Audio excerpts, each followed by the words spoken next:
Hi, this is Tim Yoder with Fit Small Business. Today, I want to share with you my 19 best practices for controlling cash in small businesses.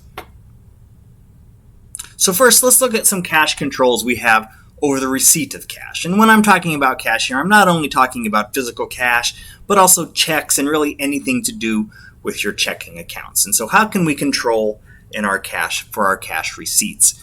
Well, the first thing we can do is try to avoid physical cash as much as possible. So ask our customers to pay with checks, credit cards, or via EFT. So businesses where you don't have a lot of walk-in customers, this usually isn't a problem. A lot of people don't want to mail cash, thankfully, so they'll mail you checks. Even if you can avoid checks, that would be great. I highly recommend considering accepting credit cards. I know there's some fees involved, but it does eliminate a lot of the problems we have dealing with cash and checks. My second suggestion is if you do have a lot of walk-in customers that are going to be paying with cash, use registers along with a point-of-sale system, lock boxes, vaults. Somehow you need to lock up the cash, obviously. The drawer of a desk is not sufficient. So make sure you protect that cash as it comes in. Registers are very important because they record the amount of cash that comes in, which can then be actually tied to the physical amount at the end of the day. My third suggestion is to always make sure the customer gets a receipt. So again, this goes back to using a cash register. So make sure your employees, when they accept cash from a customer, they're ringing it through the point of sale system or cash register and giving that receipt to the customer. That does a couple of things. First, the customer can prove they paid if there's a problem in the future. And the second thing is it makes sure it records the receipt of cash so that when cash is tied out later, everything balances. If your employee does not ring up the customer, they could very easily slip that cash into their pocket and you would have no way of finding that. So if you've been places, sometimes they offer you a free gift or 50% off, or the service is free if you're not giving a receipt. This is why. They want to make sure that you're holding their employees responsible for giving you a receipt. That ensures the transaction is recorded in the cash register, so that the employee cannot just stick it in their pocket. Number 4, match the invoice and the proof of remittance to verify customer payments.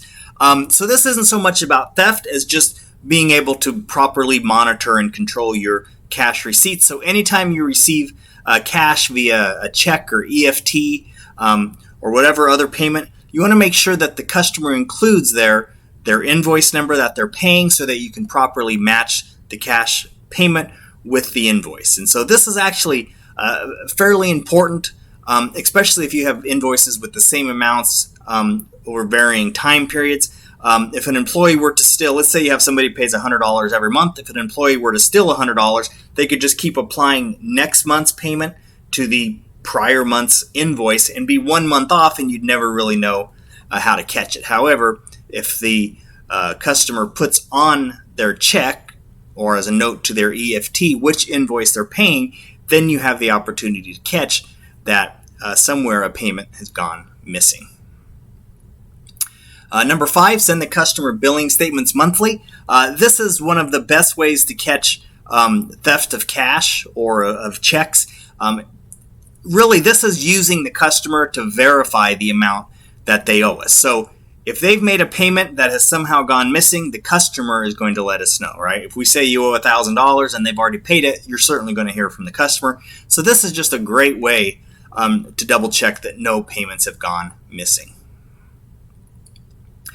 Number 6, deposit your cash before spending it. So this is something that's pretty unique to small businesses, to sole proprietorships, or even corporations if they're owned by one person. That person might like to stick their hand in the till, right in the register, and just get some cash out to go for lunch or something. That is, their right as the owner. It is their cash. But best practices are absolutely to let that cash be deposited into the bank account and then withdrawn with a check to the owner somehow like that, so that there's a paper trail of that cash. Because if you just stick your hand in the cash register and take money out, well, then you have no control over cash whatsoever. The cash deposited is not going to match the amount of cash received for the day. You have no idea what happened. Okay, so really, really bad idea. Be disciplined. deposit the money into the checking account, and then write the owner a check for whatever they want. Okay, let's talk about disbursements. And so a lot of this has to do with issuing checks. So what are some controls small businesses need around issuing checks? Well, first off, make the check payable to the person it should go to. Don't make it payable to cash. Seems like a common sense thing, but sometimes for sake of ease, people write checks to pay to cash. Well, write it just to the vendor that you intend to pay. The owner should be involved with cash disbursements in very small businesses. They should review the supporting documents before signing the checks. There should be a purchase order, a vendor invoice, a receiving report, all of these things to verify that this is a valid bill, and then the owner should sign it. The owner should not just take the word of the bookkeeper. Keep voided checks and mutilate them. So do not just shred voided checks. You need to keep track of all of your checks. So you want to know exactly what happened to each check number. If one gets messed up as you're writing it, you void it. You put that somewhere where you can find it. So if anybody ever questions, they look at a bank statement, it's like, well, what happened to check 112? Here's 111 and 113. What happened to 112? You can go to your file of voided checks, say, oh, right there it is. It was a voided check. Okay, so you need to keep control of your checks. I know they still need to be signed, but forged signatures are not that difficult. And so you really want to keep track of your blank checks just like you would cash. You need to match your vendor invoices with purchase orders and receiving reports. So again, this isn't so much about cash being misappropriated. This is about making sure the amount you're paying is the correct amount. So is the vendor billing you for the same amount that you ordered and received? Once you pay a vendor invoice, make sure you physically stamp. If it's a paper invoice, stamp that invoice as being approved or paid so that you don't accidentally pay it again. I would add to this point, if you're using accounting software, you should make sure that you enter the correct invoice number. Whenever you enter a bill, there is a place to enter the bill number. Make sure you enter that number, and then good software, if you try to pay that bill twice, it will give you a warning. So QuickBooks Online is the most popular software. I'll throw a link in the description below if you want to check that out, 30-day free trial. But as you enter bills, enter that invoice number, and then QuickBooks will warn you if you're trying to pay a bill twice. That's a very nice feature. Establish a petty cash fund. So you don't want to have to be writing checks for every little expense. If somebody orders a pizza for lunch for the office, you don't want to have to write a check for that. That can come out of petty cash. And we do have a good petty cash article at Fit Small Business. I will throw a link to that into the description as well, so you can learn about how to use a petty cash fund. Number 7, review your expense reimbursement requests before payments. So you should have a reimbursement policy saying this is what you need to do if you want to be reimbursed. Form you fill out, here you attach your receipts, total the amount, all of this stuff. Make sure that you're having good documentation before reimbursing expenses. Okay, so those are our best practices for disbursements. Now we have some more overall best practices that look at kind of the accounting system around cash as a whole.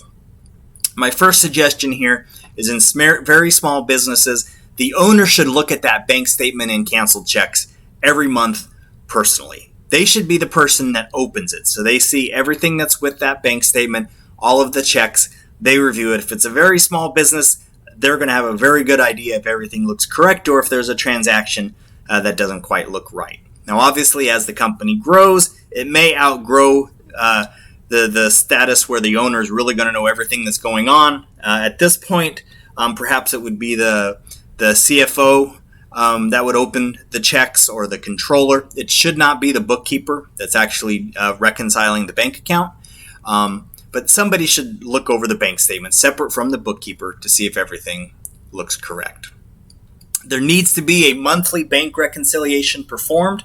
This is actually absolutely the best time to identify theft as well as errors. Usually it's not a theft. We always want to be vigilant about looking for thefts. But your bank reconciliation will oftentimes find errors, either things that you've recorded in your books that were incorrect or things that cleared the bank that somehow never got recorded in your books.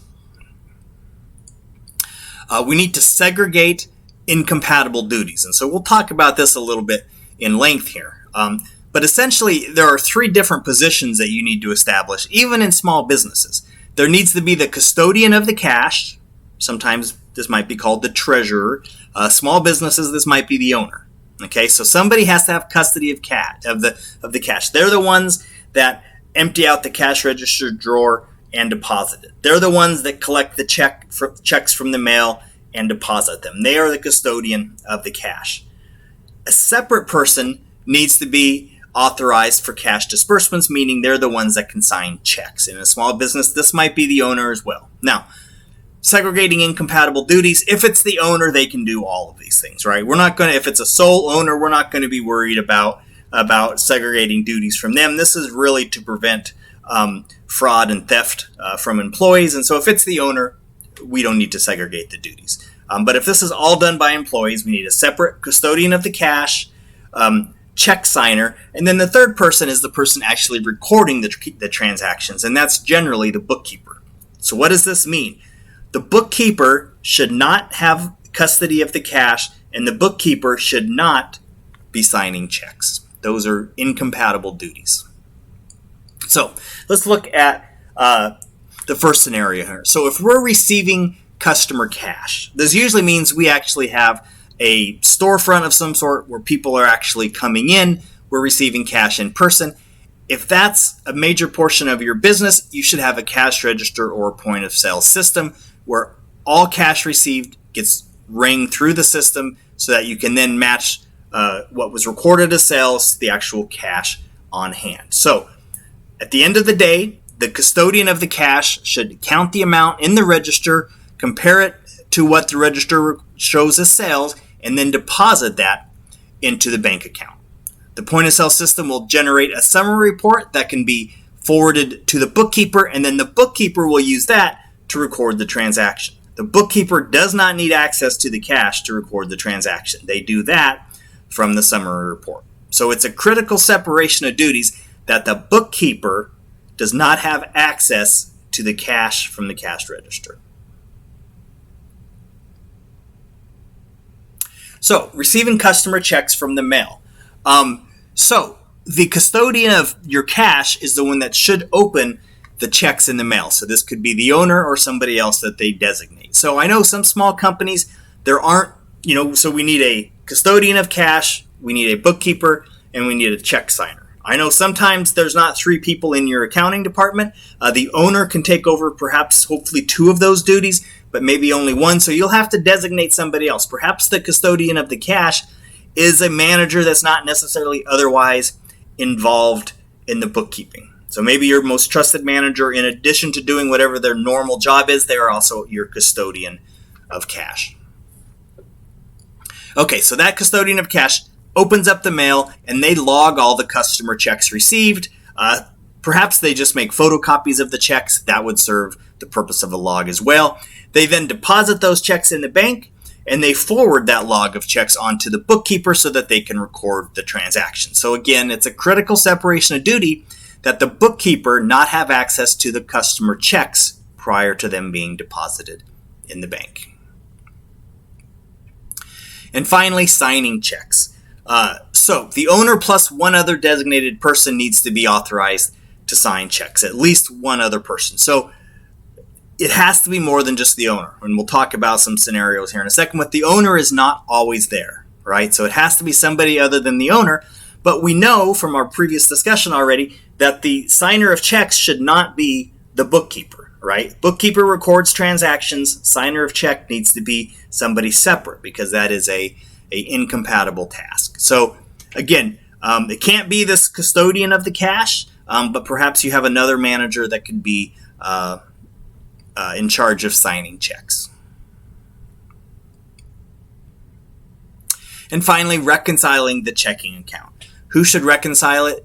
The checking account is generally going to get reconciled by the bookkeeper, and that is fine as long as the bookkeeper is not a check signer, nor is the bookkeeper the custodian of cash.